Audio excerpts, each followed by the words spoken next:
Hi everyone, I'm DeFi Dad. You're watching episode 40 of Yield TV.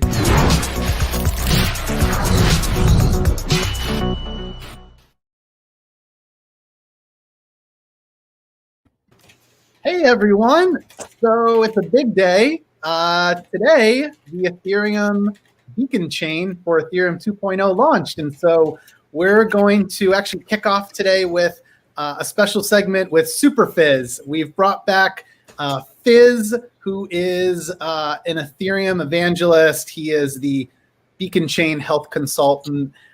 He's going to talk to us all about the significance of this today. So, Superphiz, welcome back to Yield TV. How you doing? Great. I'm glad to be here. Thanks for inviting me. Oh, man, dude. So we actually earlier got to hang out with the guys on ETH Hub and Bankless, bunch of other folks like Preston Van Loon from Prismatic Labs, and really just got to watch the remarkable and flawless launch of the beacon chain. For those that are unaware of like what this means and basically like what part of the future of Ethereum 2.0 this actually is, could we just start there, Hank? Like what actually happened a few hours ago and why does it matter? That's the best question ever.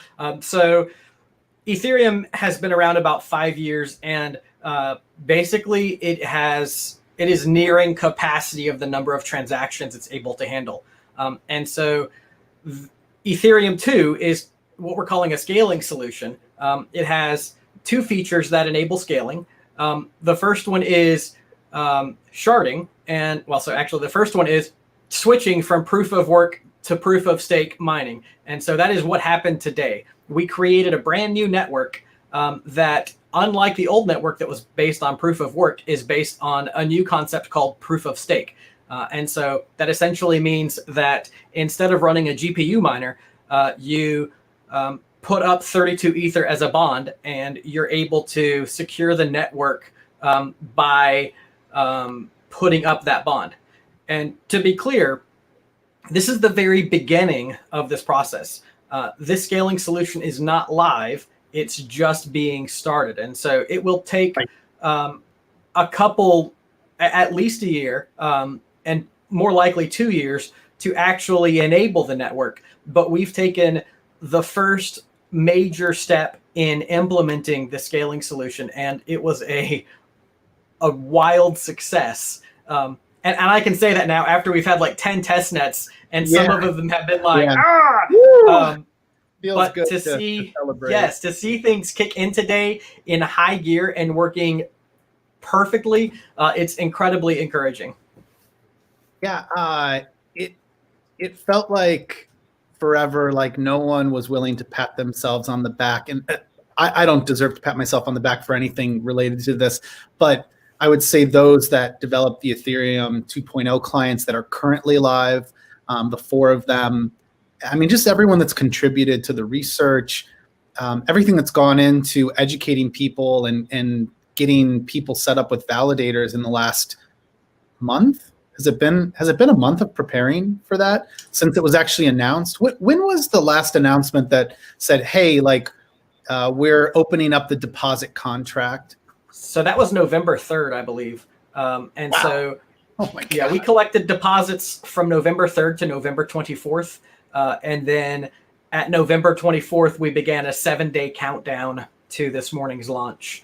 And Yeah. And so that was the last time you were on, we were talking about the fact that, so this contract opens and that is when people start to send in increments of 32 ETH for however many validators. You know, if you do 2 validators, that's 64 ETH and so on. And I mean, there's a lot involved here. There's a lot of, there's hardware involved, there's, software involved, and it's a lot of, I would argue like some folks make it look easy, but yeah, it's definitely been a challenge, I think, for some. I'm kind of amazed at how many people participated. Do you know, Hank, like how many validators are up right now, or do you have an estimate of how many are live? Yeah, I think there are about 24,000, maybe more than 24,000 right now. We needed 16,384 in order to launch the network. And since then, we've had about 8,000 additional deposits. Many of those have been included, but many will also end up in an activation queue that is about 7 days right now. So if you submit a deposit today, you can expect to wait about a week before you're actually activated on the network. Yeah, and that was the original deadline, which wasn't really a deadline, but it was like a soft deadline. We were, wondering if we would hit that threshold by November 24th, and that was just a week ago. I mean, we blew past it, but it all came down to the wire in the last 12 hours. I mean, weren't we at a little over 50 or 60% of what was needed, and then just all the big deposits came through? So this is why I feel like it was such a fair launch, and not to brag, but I felt like it would happen this way. I felt like it would be very slow. You did. Depositing. You said it on the last show. Yeah, you kind of said, I think it's all going to come in last minute, and we'll see these large deposits because there was no incentive to go in any earlier. That's right. The best thing about this is that anyone who was committed to participating had that opportunity. There was none of that rush where the big guys with the, who can pay $1,000 transaction fees or who have really fancy scripts. There was no way that they didn't beat everyone to the punch. Normal people had weeks to think about it and safely make a deposit. And I love that aspect of fairness that came into it. And so as someone who supports home stakers, I feel empowered. I feel like we had every chance that we wanted to submit validators and participate in this launch. How about for those who may have deposited 32 ETH or more, if they haven't set up a validator, are they in trouble? What should they do next to, ensure that they can participate and actually earn Ether and also protect the 32 ETH that they deposited? Yeah. So right now the network is functioning at about 96 or 95% participation. And so that is a very strong sign that people who made the deposit are online. Now there's the other 4 or 5% of people who, for whatever reason, are not validating. Maybe their hardware hasn't arrived. Maybe they've had a failure. Maybe they've had some kind of emergency. But the purpose of eStaker, as the Beacon Chain Health Consultant, my goal is to help those people get online. And so I'm looking for those people to reach out. And anytime someone says, hey, I need help, then I'm linking them up with volunteer experts who can get them up and validating in the quickest way possible. And then after that, we can talk about long-term stability. Is there anywhere that we should be tracking all these stats? I know the one that you and I were looking at this morning was this Beacon CHA. So it looks like Beacon Chain, but you put a dot in between the A and the I. Is that something would you want to share your screen, or I can share mine and kind of talk through some of the interesting stats there? I'm not prepped for a screen share, but I would be glad to talk through yours. Let me put mine up here. And they're actually two providers, two chain explorers right now. Beacon Chain is one, and the other one is Beacon Scan, and they're both excellent resources. Let's see here. Yeah, it was so this morning. I'm not sure if you can recall all of the key steps that took place, but we were basically watching the screen with a bunch of bulleted milestones, and basically each one of these epics we were watching, I guess, become, do you call it justified? Is that the right way to say it? Yeah. So there are two phases in finalizing a block, and so we look for greater than 66% of participation in a block. And the first step is when a block has 66% of participation, it is considered justified. And then after 2 more blocks, if we continue with that 66% participation, that block can then be finalized, which means there we go. It absolutely under no condition can be reverted. And so if you think back historically, there used to be like this idea of the older a transaction is, the higher the likelihood it is that it cannot be reverted, but you can never have 100% certainty. With this model, we now have complete certainty that blocks cannot be reverted when they are finalized. So that's a really exciting idea. Yeah, and then could you just quickly explain what happened as we were watching early this morning? You could see that there are the 32 slots for each epoch or epoch, however you pronounce it, and then some of those were missed. So I think we were all kind of talking about it and pseudo joking that like people had maybe slept in or maybe just weren't ready, like didn't have their validator ready.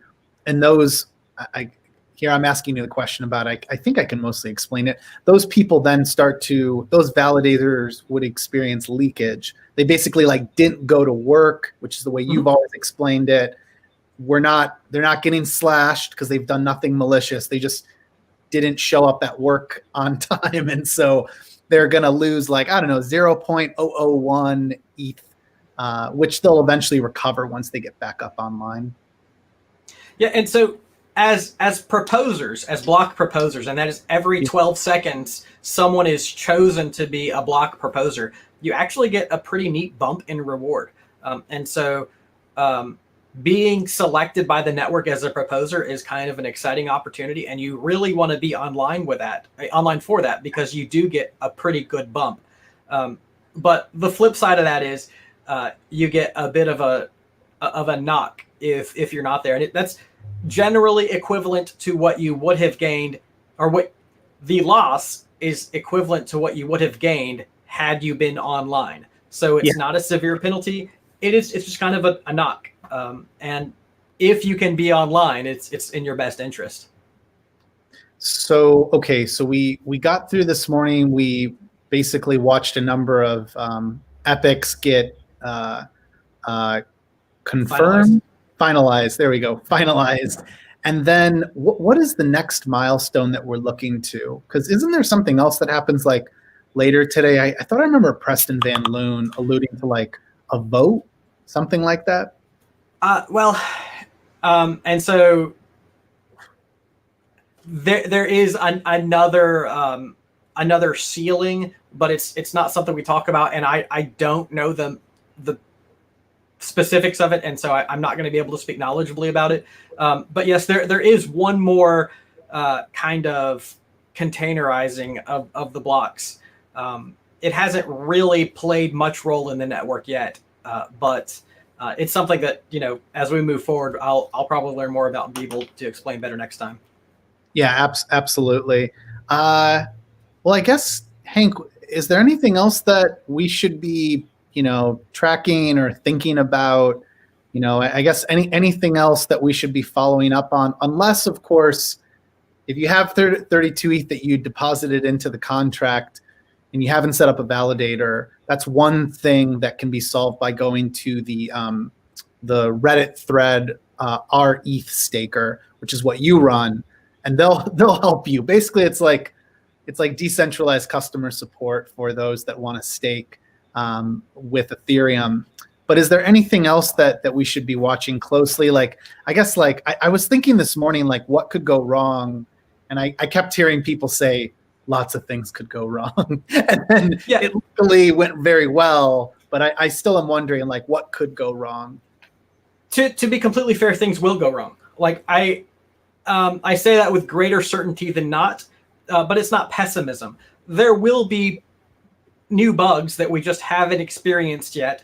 And they will rear their head. The way that we can protect against that is by practicing client diversity, and that means it means running an unusual or a different configuration than everyone else. So if a bug comes up, you may not be exposed to the same thing. So if everybody runs, say for example, Prismatic, then a bug in Prismatic could bring the network to its knees. But if everyone runs a different client and we have 25% in each of Prism, Teku, Lighthouse, and Nimbus, then it really produces a more robust network that is less likely to be taken down by a bug in one client. And we will see bugs in clients. That's okay. We're ready for it. Hank, are there other ETH2 clients that we'll see launching, in the coming months? Because I know there's 4 of them right now, but there were other teams working on that, right? And I guess, will those just come later? Is the idea to have basically the more clients? I understand that to be helpful. It basically helps us to ensure that the network always remains as supported with as many validators, just in case one of the ETH2 clients fails us for a moment. We've got the other 3 right now, but we could have more ETH2 clients in the future. Yeah, and that's one of the things I'll be doing is always promoting the underdog client. And right now that is Nimbus. Nimbus is a fantastic client. It runs really well on light hardware. It can run on 1 CPU with 1/4 of the RAM of other devices, of other clients. So it's perfect right now for a Raspberry Pi. And so as the underdog, I'll be promoting those clients to improve our diversity. And if we find a new client, then I'm going to test it and promote it as well, because the whole network is healthiest when we have a great diversity of clients. Awesome. Yeah, it's really been a journey, I think, for me, learning that, there's a lot of safety nets that have been put in place. I was just so surprised and actually very quiet this morning watching it all launch, and everyone was excited and sort of talking about what was happening on screen. But I was nervous, just kind of like, oh God, I hope this all goes as planned. And then, little by little, you realize that all of these research teams in Ethereum have really thought about every possible thing that could go wrong, knock on wood, hopefully every possible thing, and they've prepared for it. And it's great to see. It's great to see all of that effort come together with such a happy ending today. But it is only the beginning, and I would really encourage everyone to look to Gitcoin Grants Round 8, which starts tomorrow. I can say a lot of the teams, a lot of the names that we've talked about here, like a Nimbus, like Prismatic Labs, Sigma Prime, which creates the Lighthouse client. All of these folks, I'm much more proud now to say that I donated to them in Gitcoin grants, and their work continues. So we need to make sure that we're continuing to support these teams, and just pay it forward. If you've seen any sort of gains in your DeFi portfolio over the last year, remember there's definitely something to be attributed to all of the hard work these people do. Hank, anything else that you'd like to share before we let you go? Yeah, if I can plug 2 things really quickly. And so I'm going to steal one. eThStaker is actually participating in Gitcoin grants tomorrow, the matching round. So we're really, really excited. This is our first go at it, and we're optimistic that we're aligned with the community, and so we hope that works out. The 2 things I'd like to speak about, we'll be shifting our focus in the next few weeks to supporting stakers who didn't have 32 Ether but are still interested in pooled staking. And if you can look out to eThStaker, we're holding a due diligence committee to look at those solutions and make recommendations about what's good and what might not be as good. That doesn't remove anyone's role to do their own due diligence, but I feel like it is a good supplement, and I hope you'll look out for more from ethddc.org. And the other thing, the big news, eThStaker is holding a trivia game December 5th. We held one about a month ago. It was awesome. It worked out really well, and I think you can learn about that at, let's put it, well, gosh, let me check. Okay, at ethstaker.cc. If you look at our events, there'll be links to more information. If you'd like to sponsor it, we're accepting sponsors. And if you'd like to participate, you can submit questions to participate, and we still have openings. It's going to be a heck of a good time. Can I say hell of a good time? It's going to be a great time, and I really hope that you come check out our trivia game. If nothing else, it's a great time to hang out and learn a little more about Ethereum. Yeah, I cannot thank you enough for all the hard work you guys do. It's really it's always cool when you discover more people really passionate about the work they do in this community. But there's just so many people like that, and I can't believe I just discovered the ETH Staker Reddit community and really just getting to know you. It's been inspiring the last month to see all the work that you guys did and to know all the work you had done previous to that. So you should do very well on Gitcoin grants. People like you tend to do very well. The nice guys tend to win on Gitcoin grants. Nice guys and women. All right. Well, Hank, I think I can let you go then. And then I'm going to bring Ross on from DeversiFi. But dude, have a great day and hopefully get some sleep too. I was time for a nap.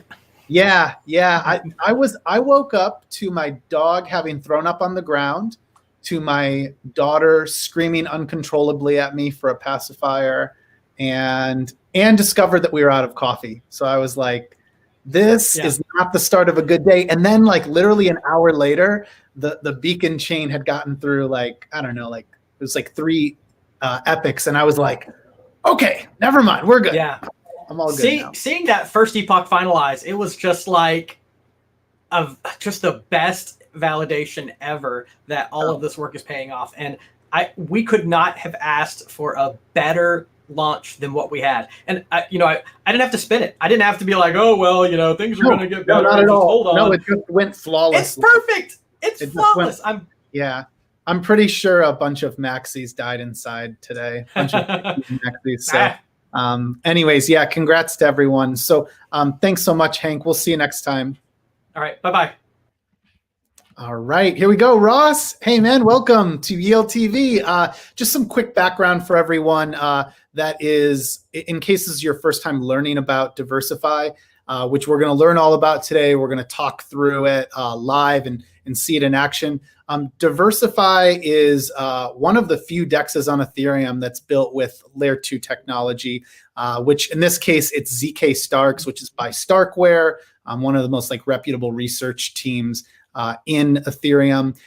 So, I mean, the key takeaway here is it makes it so that you can trade at 9,000 transactions per second, and it essentially looks and feels like you're trading on a centralized exchange, which I think what we're trying to do is get DeFi to the point where it mirrors all of the capabilities of centralized finance without the icky parts of centralized finance. So on that note, now we can get started, I guess, kind of walking through it. Ross, welcome to Yield TV. How's everything going? Yeah, thanks. It was really cool listening to Hank's take on the Beacon Chain launch. Yeah, pretty amazing work from everyone. It's pretty awesome to see it go live without any hitches earlier. Pretty amazing day, really, all around. Right? It's crazy because, we actually could start with this. Could you tell me a little bit about, your background in founding DeversiFi? Because, again, you are one of the very few teams that's using layer 2 technology in a DEX. And when folks see this, I want to call out the fact it's different. That's my dog. It's different than an automated market maker like Uniswap. This is an order book, just like we would see on something like Coinbase or Binance, which I think is important because it's mirroring a user experience that traders are used to. And I think it's more likely to help us get more to adopt it. So anyways, how did you guys found DeversiFi?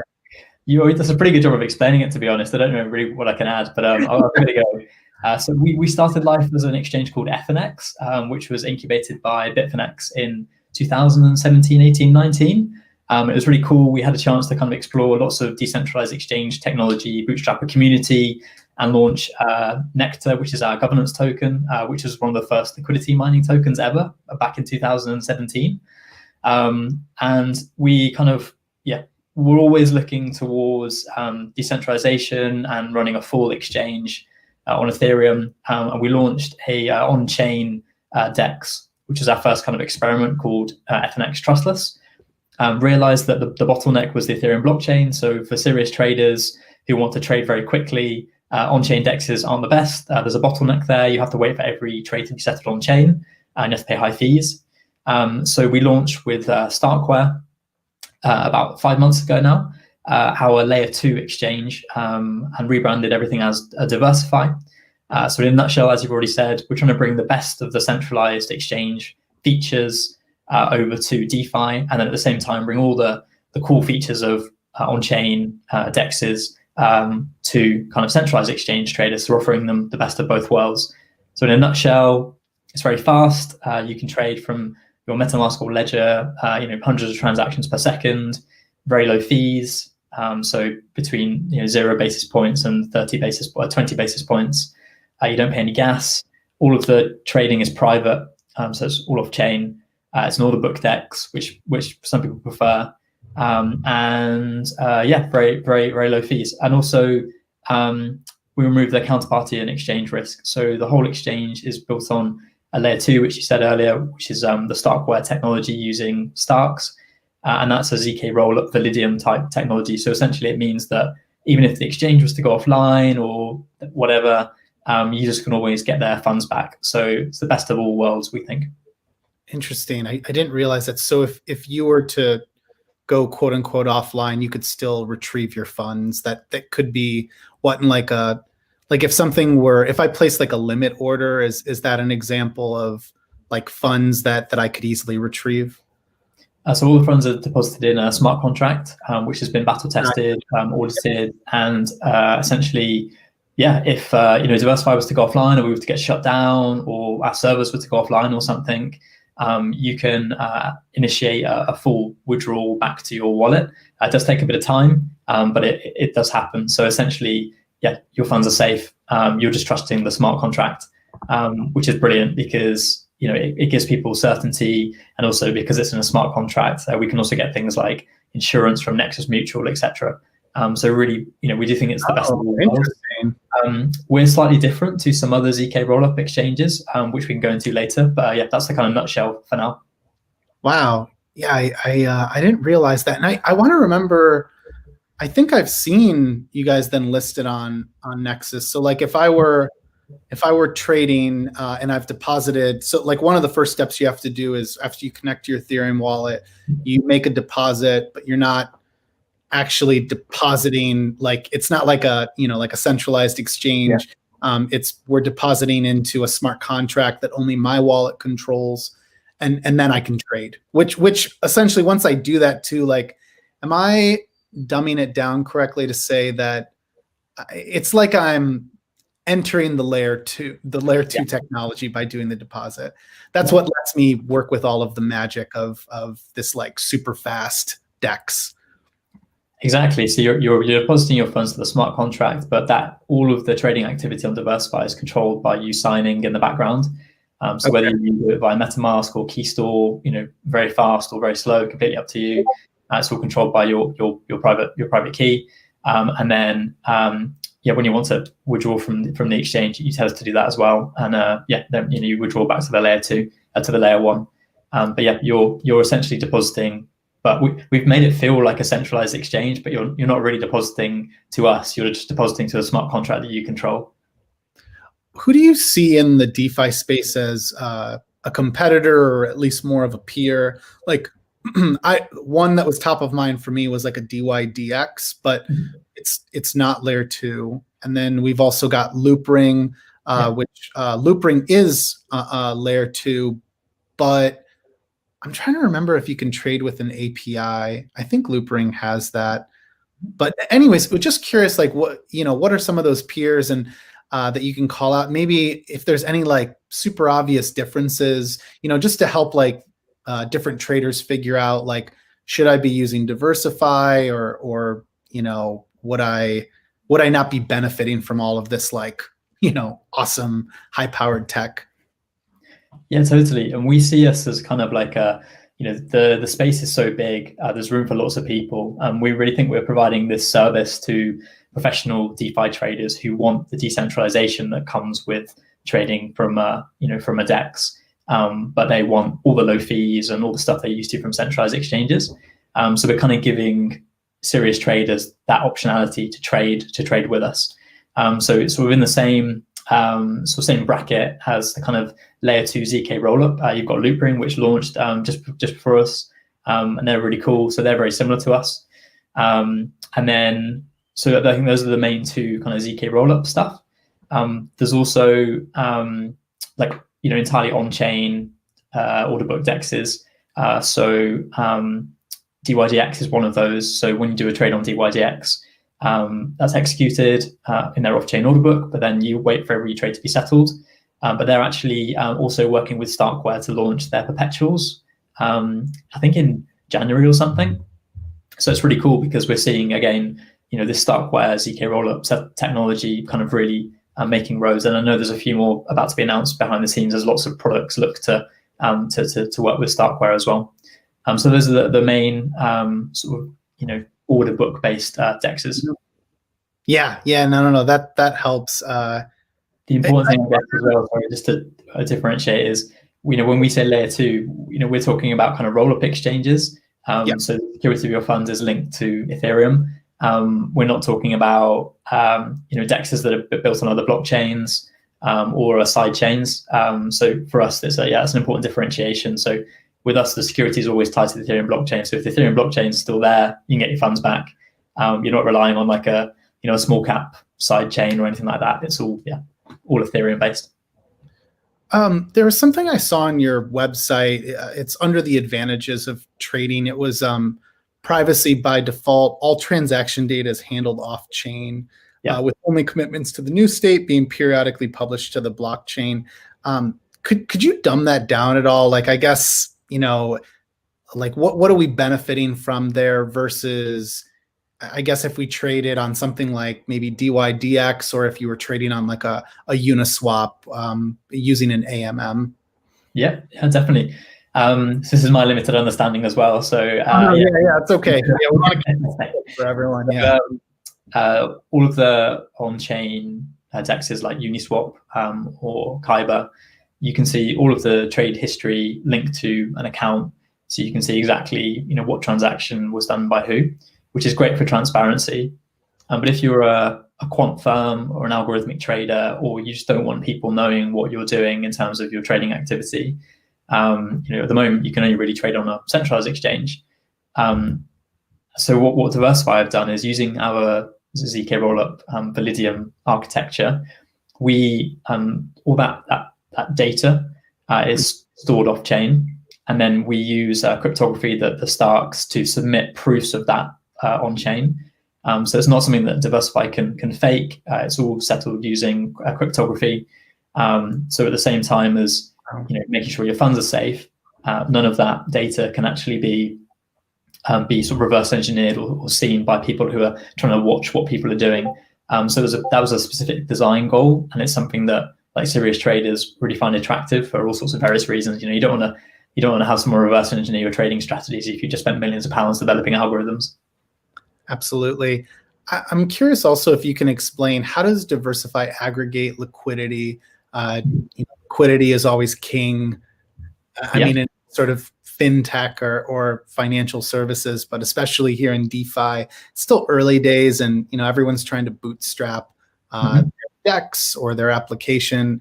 But anyways, how does DeversiFi do that? Definitely. Could I show you the platform, or shall I? Oh, let's do it. Absolutely, dude. Yeah, bring it up. We'll get it live here, and we can kind of just talk through it. Right. Can you see my screen? Let's see. Once you're just waiting till I can see it. I'm going to add it to the stream. Just once you have your exchange window up. There we go. Awesome. There we go. So this is the trading app. This is what you will see if you come to the DeversiFi page to start trading. So what you can see here is like a very, something very, very familiar to centralized exchange users. So this is the order book here. So it's very, you can see it's quite deep and fast moving. So going back to your point, one of the cool things that DeversiFi does is we aggregate orders from both centralized exchanges and DeversiFi. So what you're seeing here is the order book of both Bitfinex and DeversiFi. So how that works is we're essentially a customer. DeversiFi is a customer of Bitfinex, and we hold collateral on Bitfinex and we hold collateral on DeversiFi. when a DeversiFi trader comes along and executes the trade on this order book, they get the token straight away. There's no credit in our ZK rollup. It's all, one for one. And then at exactly the same time the trader executes that trade, we execute it on Bitfinex. So essentially, we're just able to bridge Bitfinex liquidity and our own liquidity as well. Wow, I didn't realize that's how it works. So it's really cool because you can get, this is how we've got deep liquidity for things like you were seeing a wrapped Bitcoin market here. So I think this is one of the deepest wrapped Bitcoin markets in the industry at the moment. It's backed by the Bitfinex Bitcoin order book. The same for Ethereum. So a really deep ETH order book there. And so you're like a bridge. Ultimately, you're a bridge between DeversiFi and Bitfinex. And Bitfinex, if anyone's unaware of what it is, it just search Bitfinex. It's one of the top centralized exchanges in the world. I mean, really, really deep liquidity. I guess what I'm wondering is like, what is the drawback here? It's not a reason for someone not to use DeversiFi, but can you kind of like transparently paint like what are the there's the pros we've talked about, and what are the cons to this setup? Yeah, totally. So we launched like 5 months ago now. We got some really good feedback from people who tried it out. The main pain point with ZK rollup kind of exchanges is that it's very easy to get your funds onto the layer 2. You can deposit, I think, in like 8 blocks or something, so very, very quickly.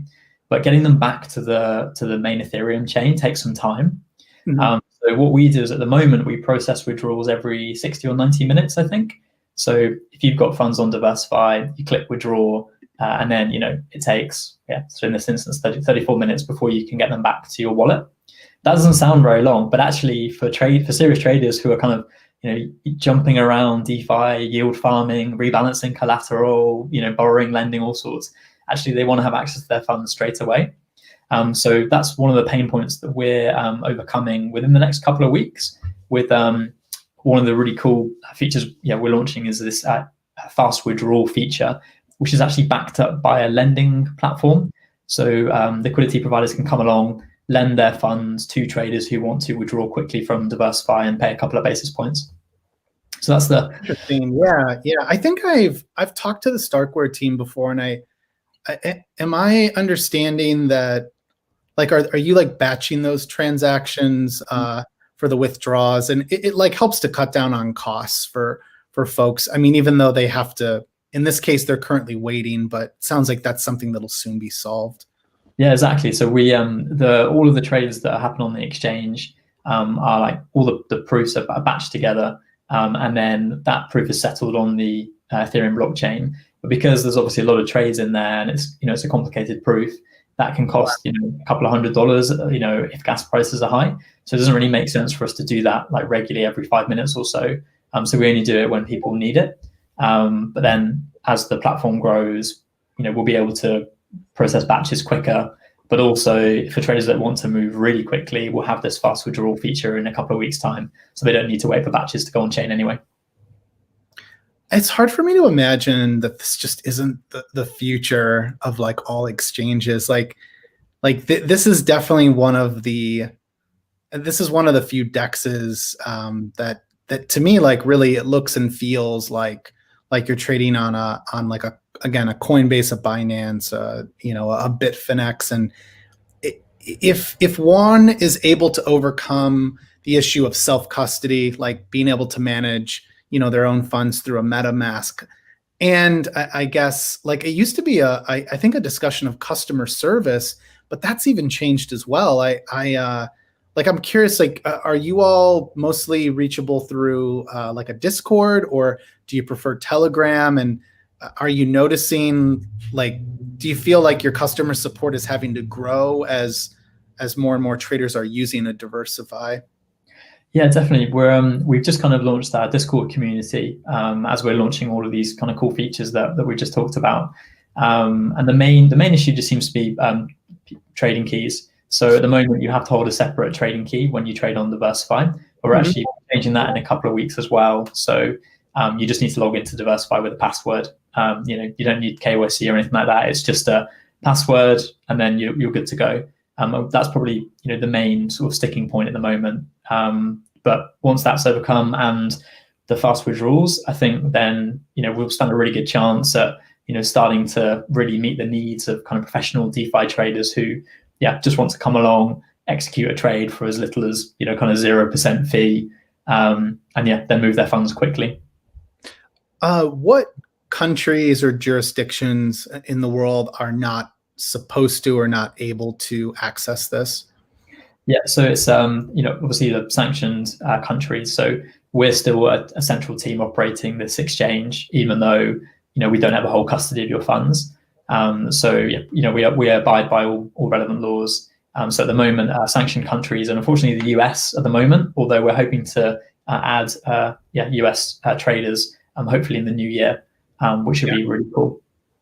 Yeah, no, I know it's hard. It's working against a lot of technologically challenged folks. There are actually some bright spots in US regulation. There's actually quite a few recently, but there's still just a total misunderstanding of cryptocurrencies in general. The world in general, right? It's everywhere. I mean, Europe, UK, everywhere. The regulators are just getting to know the products and what we do, and we're so far down the rabbit hole, right? Yeah. I mean, it's just so mind blowing, like how liquid our money is and how easy it is to move that, and in this case to actually trade. And I do have to every so often remind myself that like even trading on a foreign cryptocurrency exchange years ago was like a huge advancement. But now we're at the point where if you're able to just connect your Ethereum wallet and go, I mean, that's taking it another step. There's no sign up, there's no KYC, and we'll get there. It's just, it takes time. I'm not I feel like what will eventually happen is the countries that have less to lose and like more to gain will be quick to be more progressive and adopt this. We've already sort of seen that play out with lots of crypto exchanges, places like Malta, and then eventually, what are you going to do? Like you gotta, you can either like, I guess, tamp down on people's ability to move their own money, which we've seen other countries do, but I tend to feel like the more progressive parts of the world, like the United States, it's impossible to me to think that they're not going to accept that, like, this is the future. We need to let people be able to move their money when they want to trade in this manner. Especially, your reminder to everyone, when you use a DeversiFi or another DEX, there's no counterparty risk. Yeah. We're not living with some of the same realities of a cryptocurrency exchange failing, which has happened countless times. But for some reason, when there's a bug in DeFi, we all lose our minds, or at least others outside the space blow it up, when really like hacks to cryptocurrency exchanges and other hacks across the world have totally dwarfed those bugs. Ross, how about, could you talk to me more about the NEC token, or NEC? What is the utility of it? And I guess, how does that play into DeversiFi? Definitely. Totally agree with what you were just saying just there, by the way. I think it's a matter of time. But Nectar's our governance token of the exchange. So it was never sold or as part of an ICO or IEO. It was earned by traders of our old exchange. Mm-hmm. It's a deflationary token. The ETHFinex, I didn't realize that. So that was the token of, actually, if by the way, don't let me stop you from, I know you've got another tab there with the Nectar Beehive. Like, we can kind of string this all together, because I wanted to ask you more about like the significance of Beehive and the liquidity mining program that started as well. Yeah, sounds good. Just the quick overview of Nectar is it was one of the original liquidity mining tokens. We've taken it with us to DeversiFi. We've got a community of about 1,000 Nectar holders now. Oh, wow. It's a deflationary token. Yeah. So didn't realize that. 1,000 people now. No, that's actually, I'm actually surprised that's smaller than what I would have expected. So there's still clearly like there's a lot of room for upside or in terms of growth of users. Yeah, totally. And we're really just kind of breaking cover now. So a lot of the holders of Nectar are actually still on like centralized exchanges, but we're trying to bring more of them over to a decentralized platform now. But yeah, lots of upside to grow. So the quick overview, 3 bits of utility to Nectar. So it's deflationary. So up to 50% of exchange trading fees are used to buy Nectar off the open market in a weekly auction. So it's all very transparent. You can see exactly what's going on. The second is fee discounts on DeversiFi. So that's coming soon. Just other things taking priority, but you get trading fee discounts if you trade on DeversiFi. And the third thing is it's our governance token.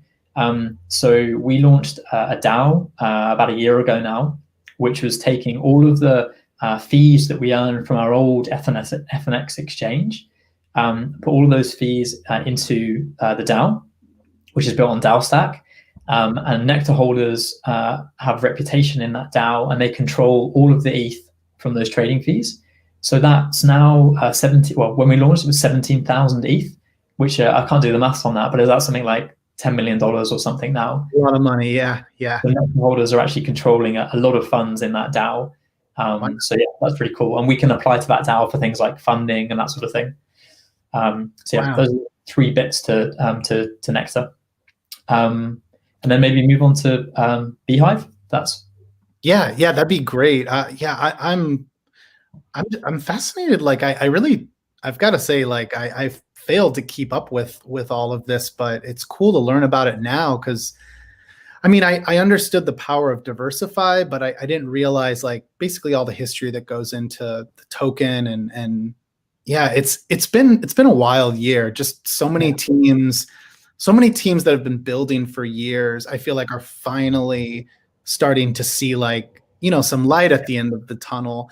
And in the case of your team, remind me, how many years have you guys been building? So we must have been building 3.5 years now. So we're a team of 14 now, I think. And what happens is people, they look at DeversiFi whenever that launches, and they measure from then, or they look at, you go and you look at the history of the Nectar token, and again, it's in most cases it feels like what's seen some success or seen lots of success has actually been in the works for quite a while. But yeah, this is cool. Another team from like I mean, you've seen a lot of market cycles too then. I mean, this is not you've built all throughout the bear market, and you guys worked together at the point of, you lived through the mania then of 2017 as well. Yeah, definitely. And these things take a long time to build and get right, and we've definitely taken a cautious approach. So we're working with Starkwire, which is one of the best research companies out there. They're specialists in the Stark technology. We haven't had a hack in the whole time we've been operating either FNX or DeversiFi, which is something that we're hoping continues. But yeah, we take things very, very cautiously. But to your point, we're really just breaking cover now, because when we launched, we had some cool feedback, but we needed to build some extra bits to make this suitable for serious traders. We're just reaching that point now with the fast withdrawals coming soon. So what we're doing to kick off kind of, breaking cover is our first liquidity mining program. So it's called Beehive, Nectar, Beehive, Honey. So this is the dashboard. If you go to our blog or our Discord, it's all linked there. But essentially, it's really important to us that we integrate Nectar more widely into DeFi. So we want to start building on-chain liquidity for Nectar. So we're incentivizing a balancer pool. So traders go and stake their Nectar into the balancer pool. It's a 50-50 balancer pool to earn Nectar and to earn BAL rewards. And then if they want to, they can come and trade on DeversiFi. I think if they trade, even just $100, they get multiples of those rewards. So the goal is they really contribute to the on-chain liquidity, and then they try DeversiFi for the first time, stick with us over the coming months as we launch all these cool features and some good yield, try a good product, and be part of something cool. So right now it's one avenue for liquidity mining. Provide liquidity to a 50-50 balancer pool with the NEC and WETH token, and then one thing to note here, which I think is, like, I'm sure no one is ever excited to have to wait for rewards to vest, but I do believe that like we've all seen what happens when you don't have rewards vesting. So these vest over 12 months, and Yeah. how are they released? Is it, I guess, like, in other words, curve vests over 12 months, but it's like every second. So technically it's like a faucet that's dripping slowly over 12 months. Is that the way that this works with the Nectar token? We've gone pretty crazy. So we modeled this on the synthetics liquidity mining from last year. Yeah, learning the wizards. Yeah, the wizards of liquidity. So it's the Nectar rewards are vested for 12 months. So at the end of 12 months, you get the whole lot.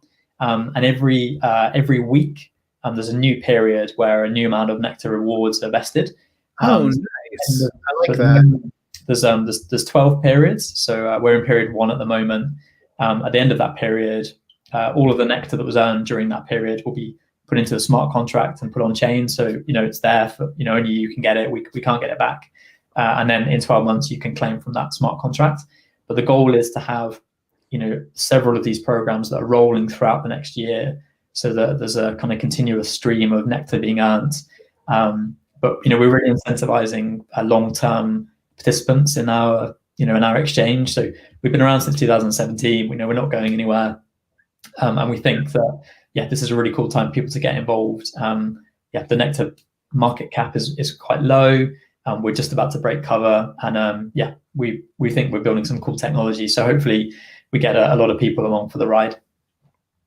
So interesting. Yeah, I like that lockup schedule only because I think I'm used to it by now with SNX. It's, you're waiting a year, but it goes quick. It goes very quickly. You're getting your BAL rewards every week anyway. So 22% I think is the BAL APY at the moment. So you're earning BAL every week and you can claim those. Ross, is there anything that I could, so let's pretend that I provide liquidity, and then in this case, I am staking the LP token, or do I just provide liquidity and you're tracking those addresses? We did start off with this program where thinking you would have to stake your LP token, but we actually steered away from that because of all of the hacks and problems that other I was going to say, you save yourself from like a security risk. It just means you have to distribute to all those addresses. That's interesting. I haven't heard anyone say that recently, but I think it makes a lot of sense because the hacks have been scary. It's got to be, like nobody's sleeping well at night seeing that stuff happen. Exactly. So, we were going to drip all of the rewards and have lots of cool flashy graphics, but actually safety is the number one concern here. So provided that you trust the balancer protocol, which has been battle tested over the summer, and provided you trust, you don't even need to trade on DeversiFi if you don't want to. We hope you will. But we've had the smart contracts operating on mainnet now for 6 months. So there's just those 2 smart contracts to trust.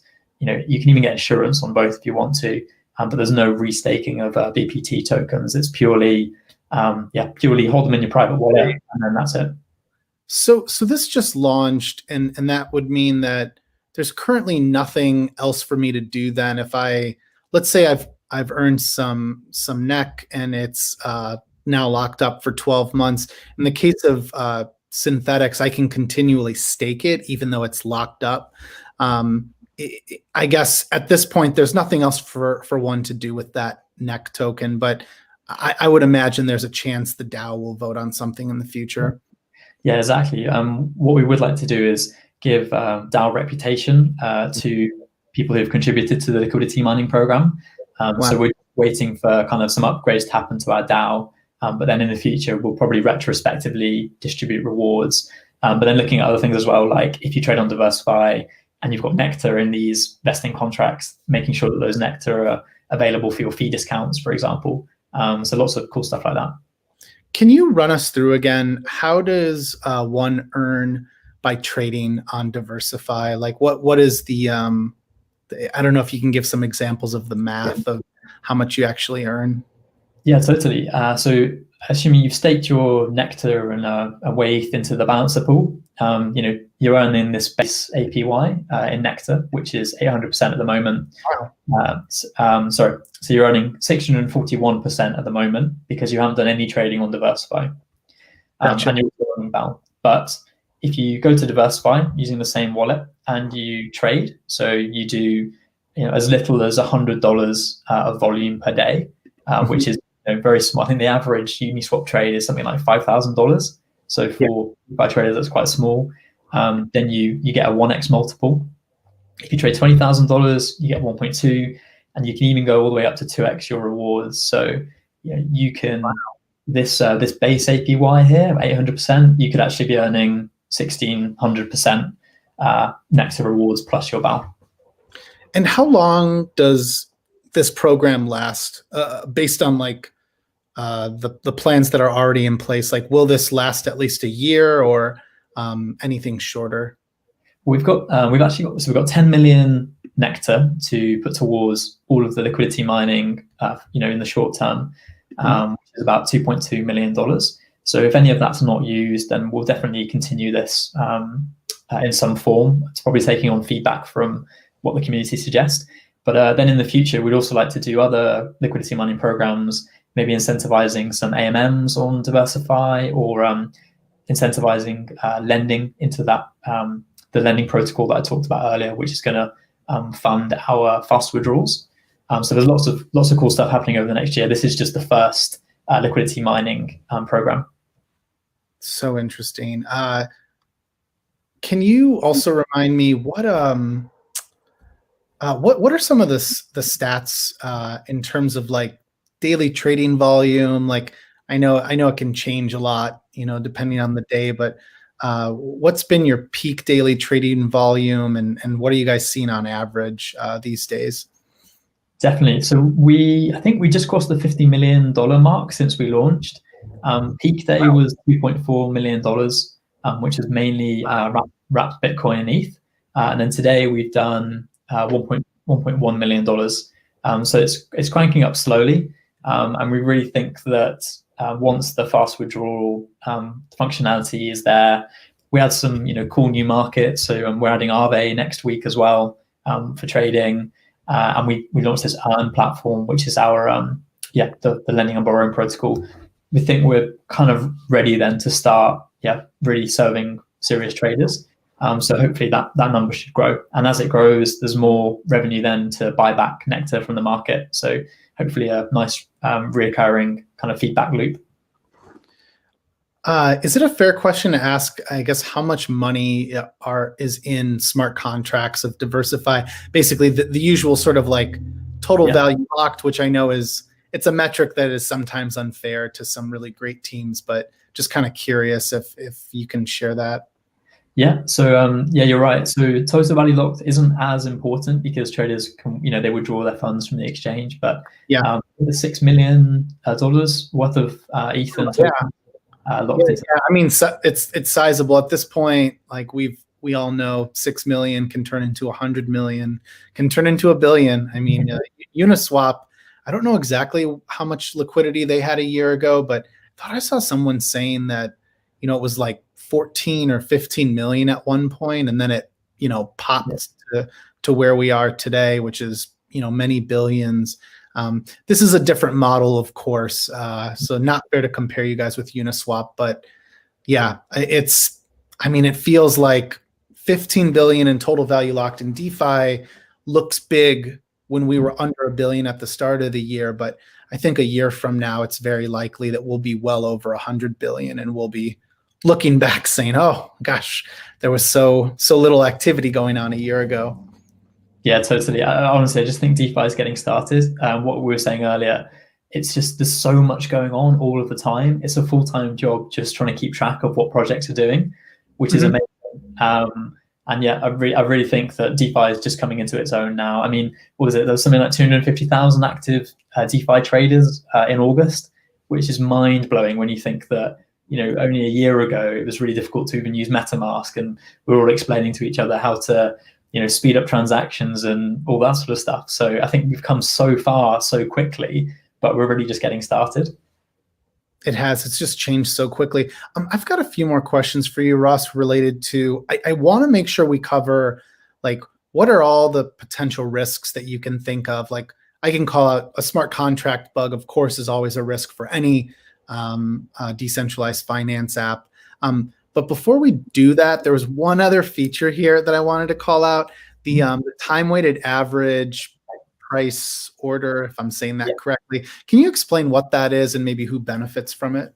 Yeah, sure. It was strangely one of the first advanced orders that traders asked for. So it was quite easy for us to do. So we put it out there. So time-weighted average price is something that if you have a big order and you don't want to sit in front of your screen trading all day, you can break it up into chunks that are submitted to the exchange every X amount of time. So I don't think I've got enough ETH in my my account to show you. Oh, yeah. You don't have to put it through, but yeah, if you can just kind of show like some of the specifics someone would put in for an order. But, say if you were a large institutional, DeFi trader, and you wanted to buy 1 million ETH over a couple of days, you could break it up into chunks here. So you could do a limit or a market order. And then at every X amount of time, that would be submitted to the exchange and executed. So you don't even need to run any fancy algorithms to connect to the exchange. You just deposit from your custody solution, and then you can operate this TWAP. So interesting. So I'm basically placing countless orders over a certain time frame, and then I'm setting a minimum and a maximum that I'm willing to pay. Yeah, totally. Even like me, if you, I use it because say, I know today's bullish, and I want to execute the trade, but I don't trust myself not to pick the absolute top of the day. So I will, say, right, I'm just going to buy whatever ETH over the next, couple of hours, and then. Man, that's cool. I've clearly never used it before, and I see the term thrown around a lot. I've actually in the last few days, we got to interview Matt Cutler from Block Native, and I was just discovering more and more about what incredibly sophisticated traders there are out there, and that's not me, that's not my background, but it's crazy. Like, no matter how much I learn, I'm always like blown away by how sophisticated others are in the space, because those are people too who, at the end of the day, like, they do need to understand DeFi inside and out, and they're tracking a lot of information, and they're trying to look for opportunities that could last seconds or minutes, on the blockchain, and they're battling in the mempool. So yeah, it's been I don't think I've ever thought I was anything more than a tiny guppy in a sea of whales out there, but it's pretty humbling to learn all of this. One of the really cool things we're looking to do, with the latest Starkware upgrade and our sort of fast withdrawal feature that's coming soon, that's based on something called conditional transfers, and that opens up the layer 2 to sort of composability. So you can do something on chain, and if that is executed on chain, it can immediately then do something on DeversiFi. So we're looking forward to traders using the funds that are on DeversiFi to quickly move them maybe into Aave or Compound, or use them as part of a flash loan or something. So for the first time in the industry, you'll be able to take aggregated liquidity on this fast moving on DeversiFi, and then quickly use that somewhere else for your DeFi needs. So that's going to be a really cool kind of watershed moment, and should open DeversiFi up to really cool use cases. Is there like a limit to that liquidity that you offer by like bridging the gap between DeversiFi and Bitfinex? Like, is the limit the liquidity of what's in Bitfinex, or is it some other limit based on you were mentioning like the amount of collateral that you actually have to hold just to help traders aggregate that liquidity? Yeah, definitely. So because Bitfinex incubated us, we've got a really good relationship with us. They're one of our seed investors as well. So we're really lucky because we get lots of kind of help from them. So we don't have to hold very much collateral to be able to execute lots and lots of trades. Sometimes we have to rebalance our collateral, and obviously we do have to hold funds in various places because that's just how our system works. But we haven't really hit a limit yet for like the big currencies like ETH and Bitcoin.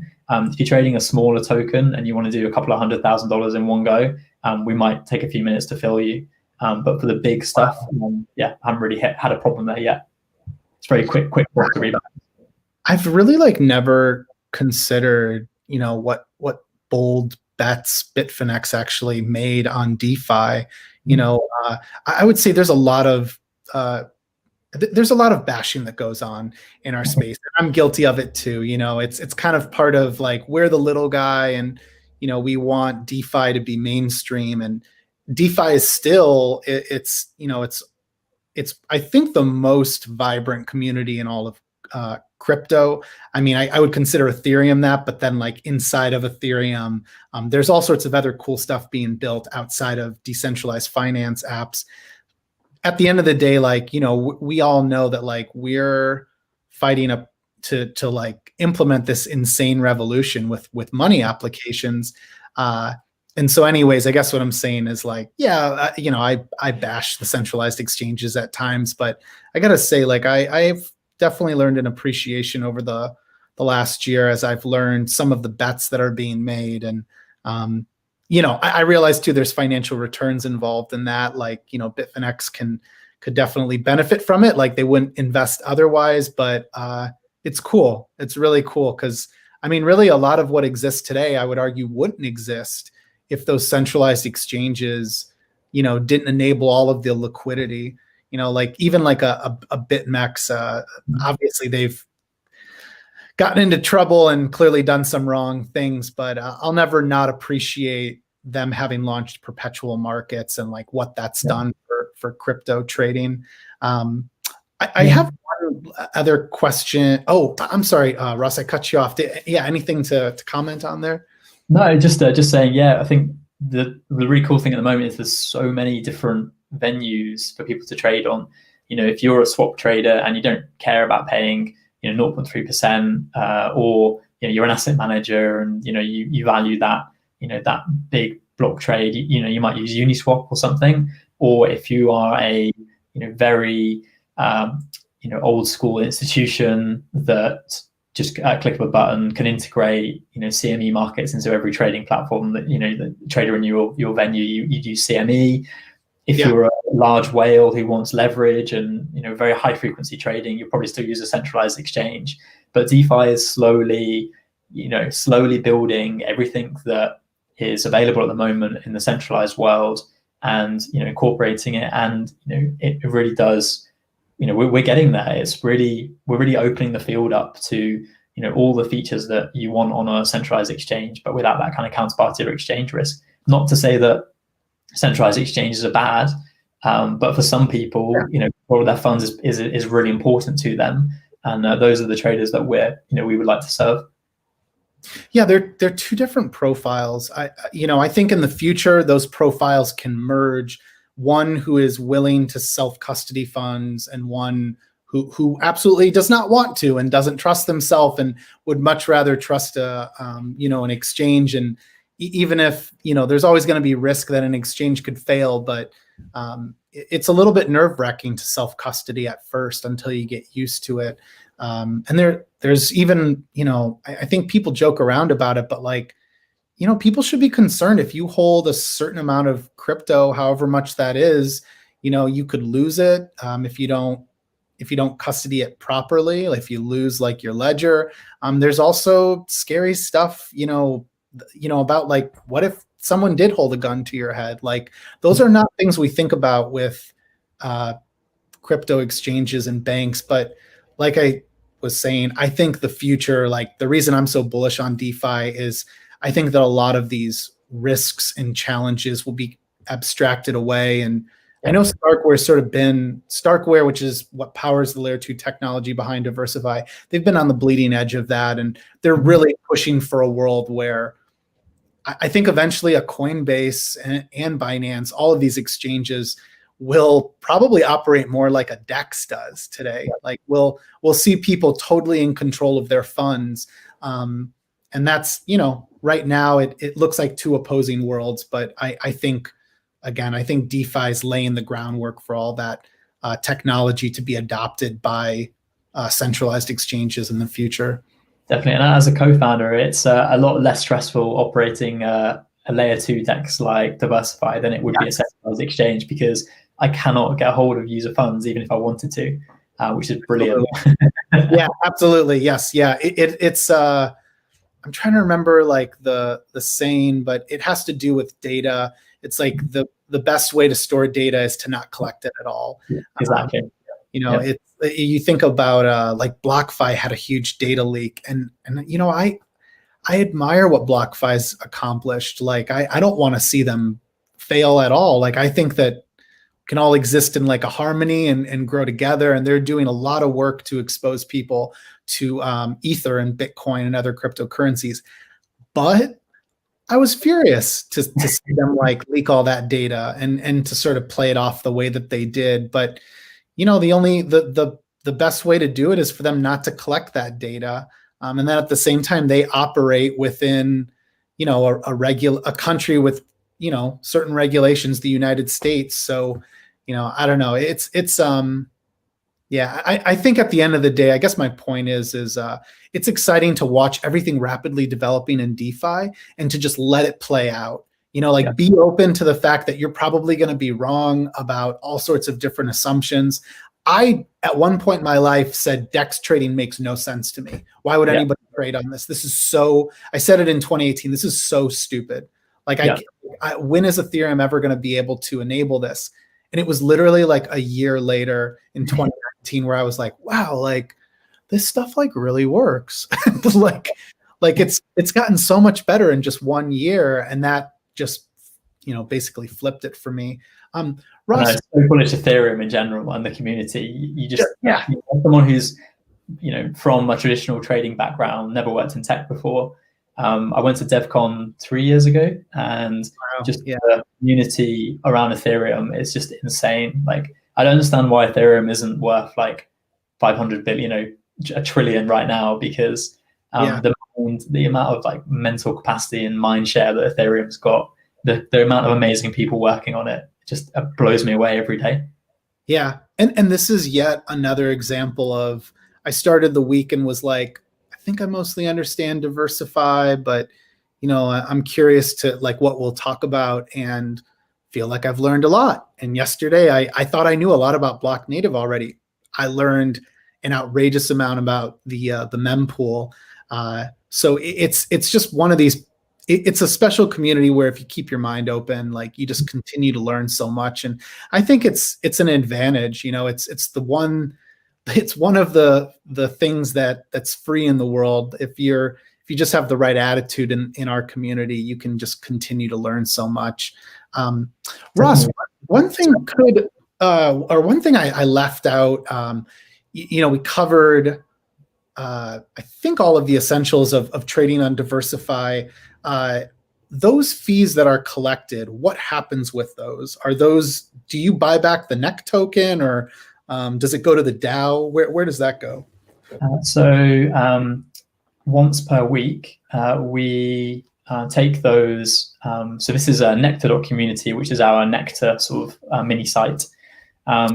We then take those fees and put them into an auction, which then the community can then submit their Nectar in exchange for that Ethereum. So that Nectar that is auctioned is burnt.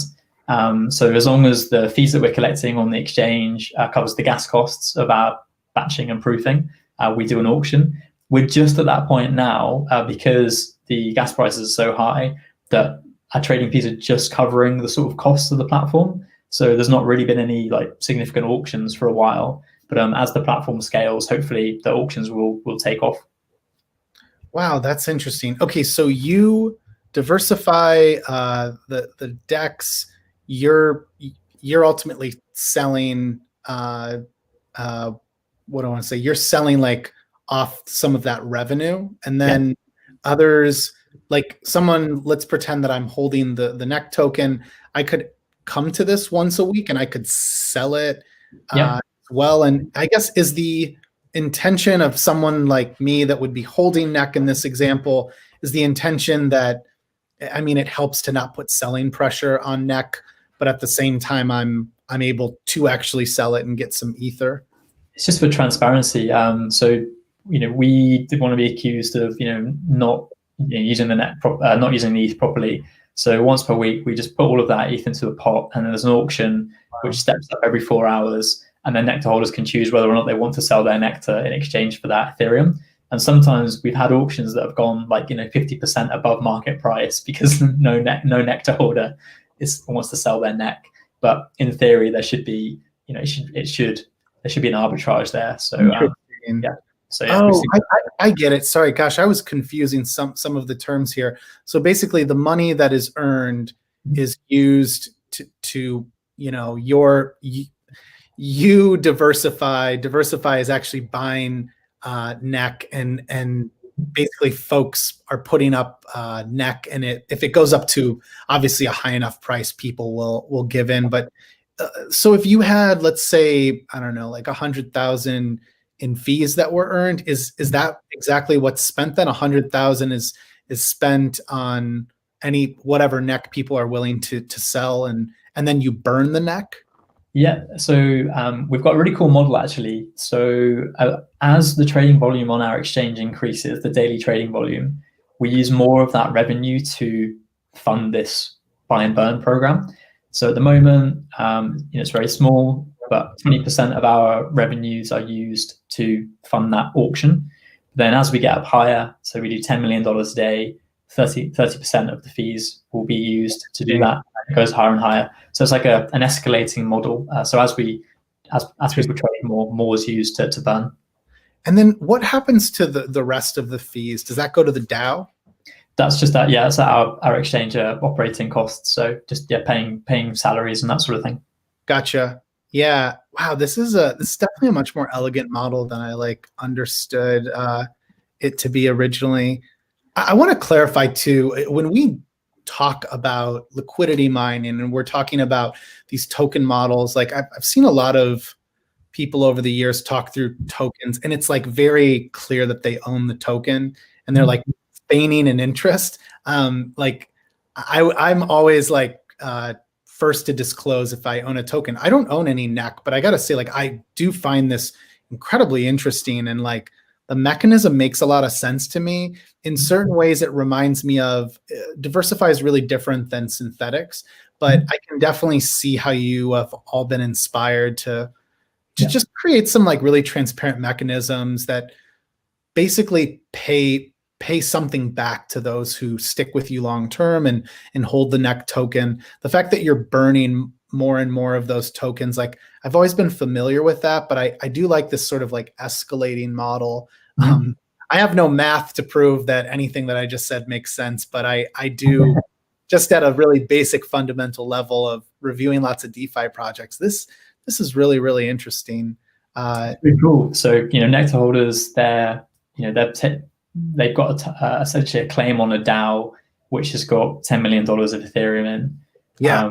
They're earning, if they want to trade on DeversiFi, they're earning nectar rewards anyway from Beehive. And every week we burn revenues, we use revenues to burn nectar. So these are all the mechanisms that hopefully if we build, a product that people want to use and really do serve this niche of professional DeFi traders, I really hope that kind of the community, sticks with us and shares in this upside as well as we build some really cool stuff. When you say Beehive too, that refers to the DAO that we talked about. Mm-hmm.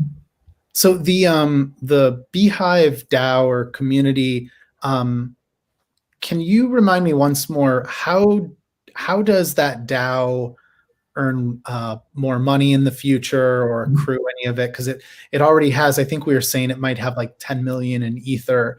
What else is feeding into that DAO treasury? There's nothing yet, but if any community member wants to propose something, then they can. So one of the really cool things that has just been built, so this is the front end. One of the really cool things that was built was a proposal to integrate DAO funds with Uniswap. So at some point in the future, the DAO will be able to stake funds into Uniswap pools, hopefully other pools as well. including DeversiFi AMMs, so they can actually put some of that ether to work. So that could be a cool way of earning fees. But yeah, it's really community driven. So whatever the community wants can be voted on, and then we can see what we can do. So interesting. Last question was, we talked again about all these things that interest me and what I think is worth learning more about with DeversiFi. But can you cover what are the risks? We already called out smart contract bugs. What are some of the other risks, and what sort of I see DeFi in terms of it being a spectrum. There's certain protocols that there is pure in terms of how decentralized they are. There's others that are just on that journey to abstracting away any of those centralized risks. I really want to make sure folks understand what other centralized controls are there that you should just at least be conscious of if you're using DeversiFi. In terms of risks to users' funds, the only thing is the smart contract risk. But yeah, it's a battle-tested smart contract that's been operating now for 6 months. So that's the main risk. I can't really think of any other risks to the user. I guess it's an order book exchange, so they need to be comfortable, trading on an order book. But apart from that, yeah, I'm not. You could have. I guess could you have a flash crash with the way your order book? Interesting. Yes. So we could have a flash crash. But there's no leverage on the platform, so it wouldn't really be a liquidation. It would just be, it would be you getting filled at a price which potentially was off market. So that is one thing potentially, yeah. But because we don't have leverage, it's not such an issue. What's the oracle that's used for DeversiFi? Yeah, so at the moment there's no oracle. It's just a meeting of buyers and sellers. So that's right. Yeah, we don't have to worry about that. That's good. But it's a really good point that you raised. So, for example, we've got market orders on the platform. And we will have stop limits as well and stop market orders. So at some point, we would like to introduce an oracle for that, so that traders can be absolutely sure that when they click that, market order, it gets executed at a fair price. And then, but it's not such a big issue because the market is very deep for the big tokens. Might be more of an issue on smaller tokens where it's illiquid. When I look at a market on DeversiFi, is that reflecting then the liquidity that is there already in the order book, or am I seeing all aggregate liquidity considering what's being bridged from Bitfinex as well? Yeah, both. So you're seeing the Bitfinex orders and the DeversiFi orders as well. So traders that are trading on DeversiFi and traders that are trading on Bitfinex. So a trader on DeversiFi can match with a trader on Bitfinex, or they can match locally. So it's kind of the best of both worlds. That makes a lot of sense. Yeah, and I will be excited to see stop limit orders get put in place. Even take profit orders would be great as well, or a trailing stop loss. But yeah, it's coming, definitely. It's now we've got this sort of the core technology with the liquidity and everything's working. Now is the time to really have some fun and add the features that we really want to see. I want to point out too, I just said that oh man, well I would be able to benefit, but if I only had these other sophisticated order types that I never use on other centralized exchanges that I no longer use. Yeah, I've totally. I know you're an algorithmic trader, really. yeah, I've totally converted to all DeFi trading. And I gotta say, with the exception of you guys, MCDEX, DYDX, Loopring, I don't know. I've got to say, I'm embarrassed at times how often I put through a market order. I'm what am I doing? I know that I should put in a limit buy or limit sell, or in this market, it's mostly just limit buys until the bank account's empty. I know that I should just put in a limit buy, but it's some of the same emotions that are kicking in from a 2017 where I'm we're in a new paradigm where things feel like they're going up more often than they used to. It used to be, oh no, it went up, sell, get out of it. We're in a bear market forever. With like on-chain AMMs, you're essentially market buying, right? Yes. And you have to do it quickly because you need to race everyone for that price. Yes. And you're probably going to lose because someone more advanced than you is doing it. But for example, here, we can put in a limit order, which goes into the order book. You can cancel it without paying gas. It's been cancelled. You can do an instant buy. So I'm buying with some USDT here, and it will instantly get updated. So it instantly clears. So just appear there, and you've got all the flexibility of a centralized exchange. So you don't need to market buy. You can just have the order sitting in the order book, add liquidity, and you pay a lot less in fees. Yeah. I think like the one thing here in terms of the risks that we were calling out earlier, recognize that you all are aggregating lots more liquidity than you would have otherwise, thanks to the technology you use. But it is still early days, and I don't know. Based on the liquidity that you're showing, though, too, like I wouldn't be as worried if I'm the average DeFi retail trader. I wouldn't be as worried about like my orders hitting. Unless, if you're someone who's trading hundreds of thousands at a time or millions in a position, I'm sure there's a lot more that goes into it, but they know a lot more than me, so I'm not really concerned about those people. But Ross, anything else that's worth sharing in terms of coming updates for the Beehive DAO or the Beehive community, liquidity mining, or just, I guess, anything in general related to DeversiFi? Yeah, really just to say we'd love it if you could give us a try. Beehive kicked off a couple of hours ago, and it's going to be running for 12 weeks. So there's lots of opportunities to get involved. Come and chat to us in our Discord, where we can explain a lot of the cool stuff that's coming up.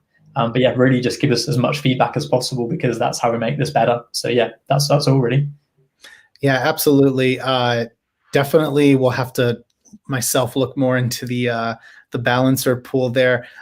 Just for anyone, if you're newer to providing liquidity, just a reminder, if you do provide liquidity to that balancer pool, obviously you're earning the NEC token as a reward, and that will vest over 12 months.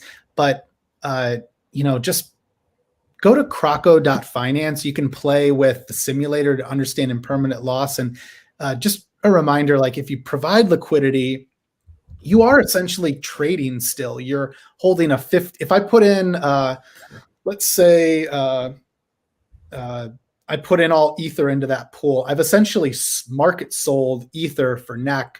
And, over time, if NEC is, let's say, going down in price, I'm gonna be technically then losing some money on that. But then that's why you've got to look at those liquidity mining rewards over time and think like, can the reward outweigh whatever impermanent loss you incur, or potentially any sort of loss on the token?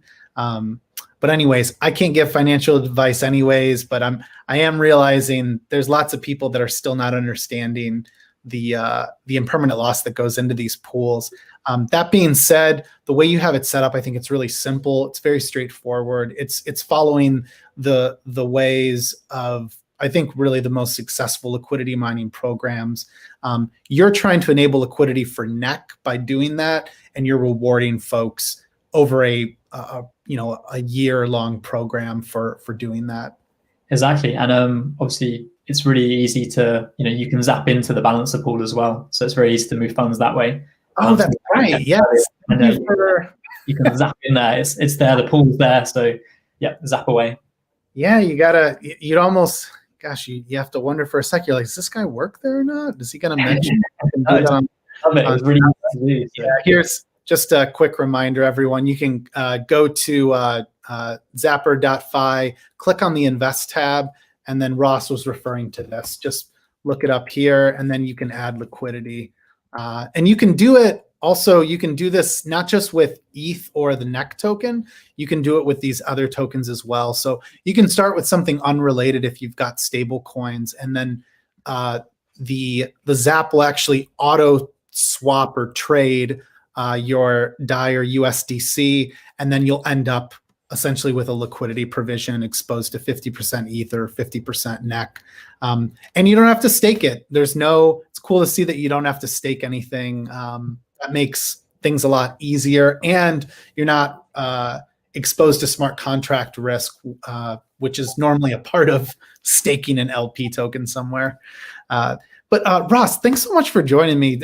Really, really a pleasure to finally get to like meet you and I think it's Ben on your team that I've spoken with before. But yeah, just I remember him like reaching out a while back before you guys had actually like relaunched with DeversiFi. So it's just cool to see all the progress you've made, and the liquidity mining program. I'm excited that it's simple. We need simpler things in DeFi.